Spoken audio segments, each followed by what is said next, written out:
17 মাস ধরে অবরুদ্ধ গাজায় যা ঘটছে সেটা কোনো যুদ্ধ না, এটা ইতিহাসের সবচেয়ে বর্বর, নৃশংস ও রক্তপিপাসু গণহত্যা। ইসরায়েল গাজা জুড়ে শিশু, নারী, বয়স্ক কাউকে ছাড়ছে না, যেন আসমান জমিনে কেউ নেই এই নিরস্ত্র মানুষগুলোর পাশে দাঁড়ানোর জন্য।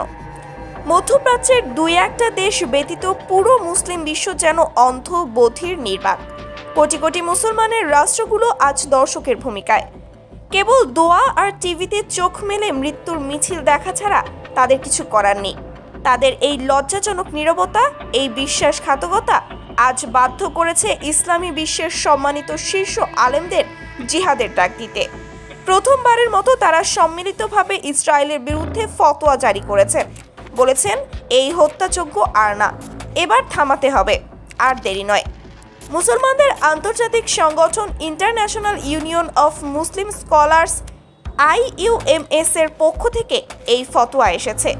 ঘোষণা দিয়েছেন সংগঠনের মহাসচিব আলী আল কারাদাগি, যিনি বিশ্বের অন্যতম সম্মানিত ধর্মীয় নেতা। তার সঙ্গে একমত হয়েছেন আরও 14 জন জ্ঞানী ইসলামী পণ্ডিত। এই ফতোয়ায় 15টি স্পষ্ট নির্দেশনা আছে।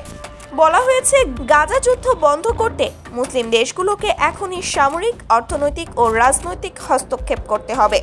ইসরায়েলের সঙ্গে থাকা সব ধরনের চুক্তি ও সম্পর্ক পুনর্বিবেচনা করতে হবে। ইসরায়েলে অস্ত্র বিক্রি ইসলামীভাবে নিষিদ্ধ। দখলদারদের বিরুদ্ধে অবরোধ আরোপের আহ্বান জানানো হয়েছে। এই ফতোয়া বাধ্যতামূলক না হলেও এটা আজকের দিনে মুসলিমদের জন্য নৈতিক দায়বদ্ধতা। গাজায় প্রতিদিন যা ঘটছে তা কেবল গাজাবাসীর বিরুদ্ধে নয়, এটা গোটা মুসলিম উম্মার বিরুদ্ধে।